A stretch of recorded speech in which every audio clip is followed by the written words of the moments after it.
విధి నిర్వహణలో రెవెన్యూ ఉద్యోగులు అనేక సమస్యలు ఎదుర్కొంటారని ఏపీ జేఏసీ అమరావతి అధ్యక్షుడు బొప్పరాజు వెంకటేశ్వర్లు అన్నారు.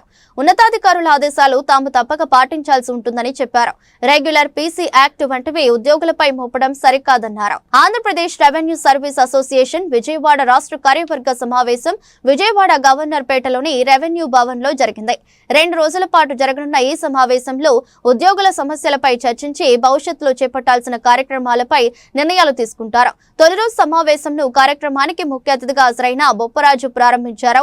ఈ సందర్భంగా ఆయన ప్రసంగిస్తూ రెవెన్యూ ఉద్యోగులు విధుల్లో అలసత్వం వహిస్తున్నారంటూ రెగ్యులర్ పీసీ యాక్ట్లు మోపడం సరికాదన్నారు. ఉన్నతాధికారులు అప్పటికప్పుడు తమకు వేరే పనులు చెబుతుంటారని అవి చేసే క్రమంలో రెగ్యులర్ విధులు ఆలస్యం కావచ్చన్నారు. ఉద్యోగులు తప్పు చేస్తే డిసిప్లినరీ యాక్షన్ తీసుకోవాలని ఆ అధికారం ఉన్నతాధికారులకు ఇవ్వాలని అభిప్రాయం వ్యక్తం చేశారు. రెవెన్యూ ఉద్యోగుల పనేంటో ఉన్నతాధికారులకు మాత్రమే తెలుస్తుందన్నారు. వాళ్ళకి ఎక్కడ కావాలో అక్కడ చేయించారు. ఎందుకు చేయించారనేది భగవంతుడికి తెలియాలి. సరే చేపిస్తే ఒక్కొక్క దాంట్లో 15-20 మంది స్టాఫ్ మొత్తం ఇన్వాల్వ్ చేశారు. అంటే అందరికీ తెలియాలి, నాకేం లేదు మా జిల్లాలో అనుకో మాకు రేపు మళ్ళీ మన జిల్లాకు కూడా రావచ్చు. కాబట్టి ఇంకే మీకు కూడా మంచిదే. ఈరోజు వచ్చిన చూసి సంతోషపడమాకండి.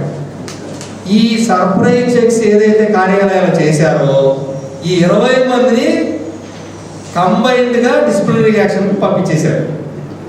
ఇవి ఎక్కడికెళ్తే ఏసీ అంటే ప్రాసెస్ మామూలే.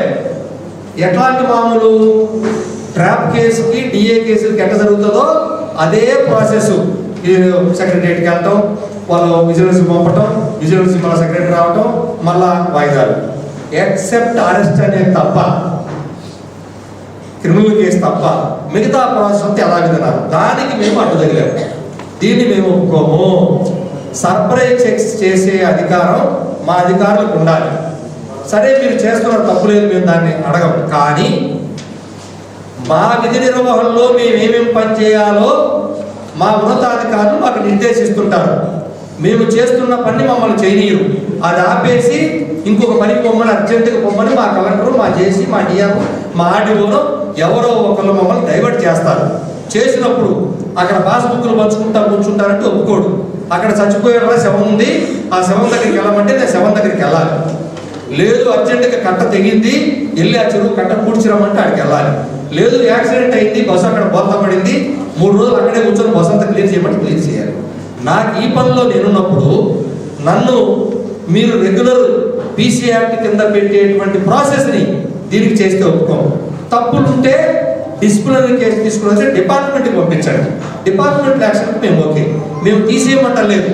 తప్పు చేసింది ఎంత గ్రావిటీ ఏందనేది మా జిల్లా కలెక్టర్ గారికి తెలుస్తుంది. కాబట్టి సీసీఎల్ఏ ద్వారా జిల్లా కలెక్టర్కి పంపించాలని గట్టి కూర్చున్నాం. అయితే ఇక్కడ మళ్ళీ మీటింగ్ పెట్టారు. సరే అన్నారు, కానీ 1-2 కేసులు మనం గొడవ చేసిన వారికి పంపించారు సీసీఎల్ఏ. కానీ 10 రోజులకు ఒకటి, 20 రోజులకు ఒకటి వస్తున్నాయి. అవి రావు. ఒకసారి వచ్చి రావు కేసులు అక్కడి నుంచి, ఏసీబీ నుంచి. ఆ వచ్చిన కేసులు వచ్చినట్టుగా మళ్ళీ విజిలెన్స్ కమిషన్ పంపిస్తున్నారు.